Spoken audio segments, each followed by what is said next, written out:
Hello दोस्तों, मैं doctor Rishikesh Tiwari सियान एकेडमी के ऑनलाइन सेशन में एक बार फिर से आपका स्वागत करता हूं। दोस्तों, आज के वीडियो लेक्चर में हम लोग एड्रिनल मेडुला के बारे में डिस्कस करने जा रहे हैं। एड्रिनल ग्लैंड बेसिकली दो रीजन में डिवाइडेड होता है, एड्रिनल कॉर्टेक्स और एड्रिनल मेडुला। एड्रिनल कॉर्टेक्स जो होता है वह मीजोडर्मल ओरिजिन होता है, जबकि जो है एड्रिनल मेडुला जो होता है वह एक्टोडर्मल ओरिजिन होता है।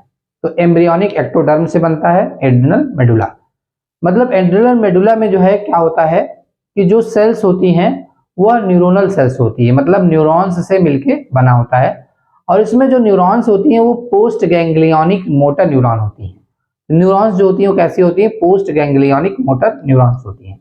एड्रिनल मेडुला जो होता है वह प्रोटीन नेचर का हार्मोन्स बनाता है, जबकि एड्रिनल कॉर्टेक्स जो होता है वो हमारा स्टेरॉइड नेचर का हार्मोन्स बनाता है। तो एड्रिनल कॉर्टेक्स को हमने डिटेल में डिस्कस कर लिया है 3 वीडियो लेक्चर में अलग अलग। तो आप अगर एड्रिनल कॉर्टेक्स को समझना चाहते हैं तो आप मेरे प्लेलिस्ट जो सियान एकेडमी जो है यूट्यूब पे ऑनलाइन चैनल है उस पर जाकर के आप प्लेलिस्ट में तीनों वीडियो 1 बाय 1 देख सकते हैं, जिससे आपको प्रॉपर जो है एड्रिनल ग्लैंड के बारे में अंडरस्टैंडिंग हो जाए। तो आज के वीडियो लेक्चर में हम लोग एड्रिनल मेडुला के बारे में डिस्कशन करेंगे। तो एड्रिनल मेडुला के बारे में जैसा कि मैंने आपको बताया, यह न्यूरो इंडोक्राइन ग्लैंड्स होती हैं एक तरह से, क्योंकि इनके अंदर जो सेल्स पाई जाती हैं वह न्यूरोनल सेल्स होती हैं जो कि पोस्ट गैंग्लियोनिक मोटर न्यूरॉन्स की तरह काम करती हैं। तो पोस्ट गैंग्लियोनिक मोटर न्यूरॉन्स कैसे एक्टिवेट होती हैं, किस सिचुएशन में, मतलब इसका स्टिमुलस क्या होता है? इसके स्टिमुलस में क्या होता है कि जो है एक्यूट स्ट्रेस अगर आता है तो स्टिमुलस में अगर हम देखें तो इसमें एक्यूट स्ट्रेस, तुरंत जो है जो सडनली स्ट्रेस आता है तो इसको कहते हैं एक्यूट स्ट्रेस कंडीशन में हम लोग जो है ये एक्टिवेट होती है ग्लैंड एक्यूट स्ट्रेस कंडीशन में। और इसमें जो सिचुएशन आता है वो आता है जो है 3F का सिचुएशन आता है। मतलब इसमें जो है फ्राइट सिचुएशन आएगा, पहले फ्राइट सिचुएशन आएगा, फिर जो है आपका फाइट सिचुएशन आएगा और इसके बाद जो है फ्लाइट सिचुएशन हो सकता है ऐसे। तो मतलब जैसे हम इसको एक एग्जांपल समझ सकते हैं कि एड्रिनल कॉर्टेक्स कब एड्रेनलिन या नॉर एड्रेनलिन हार्मोन्स बनाएगा, तब बनाता है जब हम इमरजेंसी सिचुएशन में आते हैं, इसलिए इसके हार्मोन्स को इमरजेंसी हार्मोन्स भी कहा जाता है। जैसे हमारे सामने कोई स्नेक जो है जस्ट जो है आपको दिखे अचानक से सडनली, तो आपके साथ क्या होगा कि ये सारी कंडीशन 1 बाय 1 घट सकती है। जैसे पहले उसको देखने पर आप भय का वातावरण, भय का इन्वायरमेंट आपके अंदर जनरेट हो जाएगा, और फिर अगर आपके क्लोज प्रॉक्सिमिटी में है तो आप उससे बचने का प्रयास करेंगे, और नहीं तो फिर आप भागने का प्रयास करेंगे। उससे बचना और भागना या लड़ना, तीनों कंडीशन आपके साथ हो सकती है। तो इन सारी कंडीशन को कैसे टैकल किया जाता है, इन सारी कंडीशन में किसकी जरूरत पड़ती है आपको इस सारी एक्टिविटीज को करने के लिए, and from getting rid of from the snake जो आपको हार्मफुल, आपके लिए हार्मफुल हो सकता है, उससे कैसे आप बचेंगे, वो सारी कंडीशन यहाँ पे हम डिस्कस करेंगे। तो यहाँ पे देखते हैं कि जो मतलब कि इसके लिए स्टिमुलस हुआ, वह स्टिमुलस कौन सा है? पहला आपने देखा एक्यूट स्ट्रेस, इसका मतलब सडनली आप स्ट्रेस कंडीशन में आ गए, कोई आपके साथ समस्या हो गई, कोई भी इमरजेंट सिचुएशन हो सकता है, इसलिए इसको इमरजेंसी हार्मोन्स कहते हैं, क्योंकि यह इमरजेंट सिचुएशन से आपको जो है ओवरकम कराने में मदद करता है। तो यहाँ पे देखिए हाइपोथैलेमस से सिग्नल आता है, कहाँ पे? स्पाइनल कार्ड पे आता है। स्पाइनल कार्ड के lateral horn cell, spinal cord पे लेटरल हॉर्न सेल में होता है pre ganglionic neurons during the stress condition, acute stress condition, या 3F मतलब फ्राइट, फाइट और फाइट कंडीशन में, इमरजेंट सिचुएशन में यह क्या करता है कि एसिटिल कोलिन को रिलीज करता है। एसिटिल कोलिन जो रिलीज होता है वह जाता है एड्रिनल कॉर्टेक्स, ये हमारा क्या है? एड्रिनल मेडुला है। कॉर्टेक्स की बात हम नहीं कर रहे हैं, यहाँ पे हम लोग कहते हैं एड्रिनल मेडुला। एड्रिनल मेडुला जो कि क्या है? एक्टोडर्मल ओरिजिन होता है। इसमें जो सेल्स होती हैं वो कैसी सेल्स होती है? पोस्ट गैंग्लियोनिक मोटर न्यूरॉन्स होती है, पोस्ट गैंग्लियोनिक मोटर न्यूरॉन्स। और यहाँ पे प्री गैंग्लियोनिक मोटर मतलब न्यूरॉन्स होती हैं जो क्या करती हैं कि एक न्यूरोट्रांसमीटर रिलीज करती हैं जिसका नाम है एसिटिल कोलिन। एसिटिल कोलिन क्या करता है कि जाकर बाइंड करता है किस पर? इसमें जो सेल्स होती है उनका नाम है, पोस्ट गैंग्लियोनिक मोटर न्यूरॉन्स का नाम है क्रोमैफिन सेल्स कहते हैं। इनको हम लोग क्या कहते हैं, क्रोमैफिन सेल्स, क्योंकि ये डाई से कलर लेता है इसलिए इसका नाम क्रोमैफिन सेल्स है। और यह क्रोमैफिन सेल्स क्या होती हैं, इस क्रोमैफिन सेल या पोस्ट गैंग्लियोनिक मोटर न्यूरॉन पर जो है चैनल्स होते हैं, जो सोडियम के चैनल्स होते हैं, और यह सोडियम के चैनल से जो है बाइंड करता है एसिटिल कोलिन। आप देख रहे हो यहाँ पे कि एसिटिल कोलिन जो आया वह किससे बाइंड किया, सोडियम के चैनल से बाइंड करता है। और जो सोडियम अंदर आएगा इन्वायरमेंट में, जो सोडियम प्रेजेंट है, इस सोडियम को चैनल को ये ओपन कर देता है। सोडियम वोल्टेज गेटेड चैनल है, सॉरी आयन जो है आपका चैनल है। और यह क्या करता है कि इन्फ्लक्स ऑफ सोडियम कराता है, मतलब सोडियम को अंदर यह जो है आना स्टार्ट कर देता है, influx of sodium. Influx of sodium जो है इंक्रीज कर देता है पॉजिटिव पोटेंशियल इनसाइड द जो है क्रोमैफिन सेल्स के अंदर या पोस्ट गैंग्लियोनिक मोटर न्यूरॉन्स के अंदर पॉजिटिव पोटेंशियल जनरेट कर देता है। और यह पॉजिटिव पोटेंशियल एक्शन पोटेंशियल के रूप में +30 मिलीवोल्ट का होगा। That potential sweeps along the axon of the post ganglionic motor neurons. तो पोस्ट गैंग्लियोनिक मोटर न्यूरॉन्स के एक्सॉन से जो है क्या करेगा, ये स्वीप करेगा, मतलब पास ऑन होगा। एंड फाइनली ये पहुंचता है टेलोडेंड्रिया, मतलब एक्सॉन टर्मिनल्स में पहुंचता है, जहां पे जो है क्या होता है कि एक कैल्शियम का वोल्टेज गेटेड चैनल है जो क्या करता है, कैल्शियम का इन्फ्लक्स कराता है। और यह कैल्शियम वोल्टेज गेटेड चैनल जो है इस पोटेंशियल कार्ड जो है ओपन होगा, जो +30 मिलीवोल्ट का हो सकता है। +30 मिलीवोल्ट का जो influx of sodium card +30 millivolt का जो है पोटेंशियल डिफरेंस जनरेट हुआ, उसके कारण क्या होगा कि कैल्शियम जो है आयन इन्फ्लक्स होगा इनसाइड द जो है एक्सॉन टर्मिनल्स। और inside the axon terminals already vesicles जो है स्टोर्ड रहते हैं, जिनको हम लोग कहते हैं साइनेप्टिक वेसिकल्स। ये होते हैं साइनेप्टिक वेसिकल्स हैं।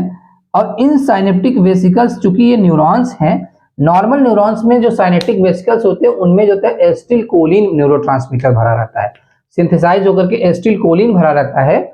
और इसके अंदर जो साइनेप्टिक वेसिकल्स हैं उसके अंदर जो हार्मोन्स होता है उसका नाम है एपिनेफ्रिन और नॉरएपिनेफ्रिन, ये भरा रहता है। तो एपिनेफ्रिन नॉरएपिनेफ्रिन को क्या करता है, ये कैल्शियम की प्रेजेंस में कैल्शियम इन्फ्लक्स होगा, और कैल्शियम क्या करता है, वेसिकल पर प्रेजेंट होता है रिसेप्टर, इससे कैल्शियम बाइंड करता है। और जो है इस वेसिकल के ऊपर और एक रिसेप्टर होता है जिसको कहते हैं सिंटैक्सिन। वेसिकल के ऊपर जो रिसेप्टर होता है उसको सिंटैक्सिन कहते हैं, और मेम्ब्रेन के ऊपर जो है आपका इससे बाइंड करने के लिए रिसेप्टर उसको सिनेप्टोब्रेविन कहते हैं। तो सिंटैक्सिन सिनेप्टोब्रेविन आपस में इसको खींचता है और वेसिकल को बस्ट कराता है। वेसिकल को बस्ट इसलिए करा रहा है क्योंकि यह रिलीज कर सके एपिनेफ्रिन और नॉरएपिनेफ्रिन को रिलीज कर सके, क्योंकि इस हार्मोन्स की जरूरत इसलिए है क्योंकि सिचुएशन इमरजेंट है, आवश्यकता है, इसकी रिक्वायरमेंट है बॉडी को, क्योंकि यह जो है क्या करेगा, किसी इमरजेंट सिचुएशन में जो है ओवरकम करने में मदद करता है एपिनेफ्रिन और नॉरएपिनेफ्रिन। तो ये एपिनेफ्रिन नॉरएपिनेफ्रिन सिंथेसाइज कैसे होता है, तो ये चीज स्टिमुलस है रिलीज के लिए भी एपिनेफ्रिन नॉरएपिनेफ्रिन के, प्लस सिंथेसिस के लिए भी। तो सिंथेसिस किससे होता है, सिंथेसिस जो होता है वो इसके लिए टायरोसिन अमीनो एसिड होता है। टायरोसिन एक तरह का एरोमेटिक अमीनो एसिड है। टायरोसिन क्या होता है कि जो है आपका टायरोसिन हाइड्रोक्सिलेज एंजाइम के प्रेजेंस में एल डोपा में कन्वर्ट हो जाता है। और एल डोपा से क्या होता है कि ये जो है आपका डोपा जो है मीन जो है डी कार्बोक्सिलेज की हेल्प से बन जाता है डोपामीन में, और डोपामीन जो है फिर से जो है नॉरएपिनेफ्रिन में कन्वर्ट हो जाता है डोपामीन बीटा हाइड्रोक्सिलेज एंजाइम के प्रेजेंस में। डोपामीन जो है बीटा हाइड्रोक्सिलेज एंजाइम पे जब नॉरएपिनेफ्रिन बन जाता है तो इनिशियली जो है कि सारा नॉरएपिनेफ्रिन ही बनता है, लेकिन ज्यादातर नॉरएपिनेफ्रिन मतलब 80% norepinephrine is converted into the epinephrine in the presence of enzyme phenyl methanol amine transferase enzyme, PNMT phenyl methanol amine transferase enzyme के प्रेजेंस में नॉरएपिनेफ्रिन का 80% पार्ट जो है कन्वर्टेड इनटू द एपिनेफ्रिन, या इसको एड्रेनलिन भी कहते हैं या इसको सिंपैथीन भी कहते हैं। तो इसके 3 नाम है, एपिनेफ्रिन भी है, एड्रेनलिन भी है और सिंपैथीन भी है। तो नॉरएपिनेफ्रिन का 80% एपिनेफ्रिन में कन्वर्ट हो जाता है और 20% ये नॉरएपिनेफ्रिन ही रहता है। तो मतलब ये देखा जाए तो ये 80% सिंथेसाइज होता है और यह 20% सिंथेसाइज होता है। अब जो एपिनेफ्रिन और नॉर एपिनेफ्रिन है सर्कुलेशन में जाता है और सर्कुलेशन में जाकर के कैसे फ्लाइट फाइट सिचुएशन से ओवरकम करने में मदद करता है। क्योंकि ऐसी सिचुएशन में हमको ज्यादा से ज्यादा ग्लूकोज की रिक्वायरमेंट होती है कि ज्यादा से ज्यादा ग्लूकोज मिलेगा तभी हम उस सिचुएशन से ओवरकम कर सकते हैं। इसलिए इसका जो फिजियोलॉजिकल इफेक्ट हम देखेंगे वो किन किन ऑर्गन्स पे होगा, जो उन्हीं ऑर्गन पे होगा जो हमें ग्लूकोज जो है अवेलेबल करा सकते हैं। जैसे इसका पहला इफेक्ट लीवर में हमने देखा, पहला इफेक्ट हमको लीवर में देखना है। तो लीवर में क्या करता है, क्योंकि लीवर के अंदर जो है ग्लाइकोजन का स्टोरेज रहता है, तो लगभग 400 ग्राम ग्लाइकोजन स्टोर्ड रहता है इन द लीवर। तो ये क्या करता है कि जो एपिनेफ्रिन है वह जो है रिसेप्टर से बाइंड करके ग्लाइकोजन का ब्रेकडाउन करा देता है। ग्लाइकोजन के ब्रेकडाउन को ग्लाइकोजेनोलिसिस कहते हैं और इस ग्लाइकोजेनोलिसिस के जो है प्रोसेस के थ्रू ये क्या करता है, ग्लूकोज को अवेलेबल कराता है, ग्लूकोज को अवेलेबल कराएगा। साथ ही साथ क्या होता है कि सेकेंड जो इफेक्ट आएगा वह एडिपोज टिश्यू पे आता है। एडिपोज टिश्यू के अंदर जो स्टोर रहता है जिसका नाम है ट्राई एसिल ग्लिसरॉल, जिसको ट्राइग्लिसराइड भी कहते हैं। यह बेसिकली सिंपली फैट होता है और यह क्या करता है कि जो एपिनेफ्रिन है वह ट्राई एसिल ग्लिसरॉल जो कि एडिपोज टिश्यू में स्टोर्ड है उसको हार्मोन सेंसिटिव लाइपेज की मदद से हेल्प से इसको ब्रेक कर देता है।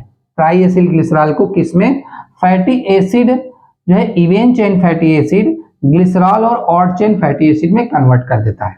जो ग्लिसरॉल और ऑड चेन फैटी एसिड है वह किसमें कन्वर्ट हो जाएगा, लीवर में जाकर के, या लीवर में ट्रांसपोर्ट कर दिया जाएगा और लीवर में जाकर के ग्लूकोनियोजेनेसिस के प्रोसेस के द्वारा, ग्लूकोनियोजेनेसिस की प्रोसेस में क्या होता है कि नॉन प्रिकर्सर से ग्लूकोज का सिंथेसिस हो जाता है।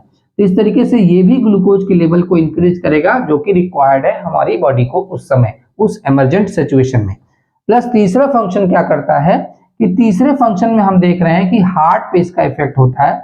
हार्ट पे दो जगह इसका इफेक्ट होता है। पहला एसए नोड, जो एसए नोड जिसको हम लोग हार्ट में राइट ऑरिकल के जो है कॉर्नर पे पाया जाता है जहां पे सुपीरियर वेना केवा की ओपनिंग होती है, वहीं पे साइनो ऑरिकुलर नोड, इसको जो है पेस मेकर भी कहते हैं या इसको हार्ट ऑफ हार्ट भी कहते हैं। यहाँ पे ये काम करता है और यहाँ पे ये बीटा 1 एड्रीनर्जिक रिसेप्टर के थ्रू एक्टिवेट हो जाता है, एक्टिवेट करता है इसको, जिससे ज्यादा स्टिमुलस इंक्रीज मतलब जनरेट करके हार्ट रेट को इंक्रीज करेगा।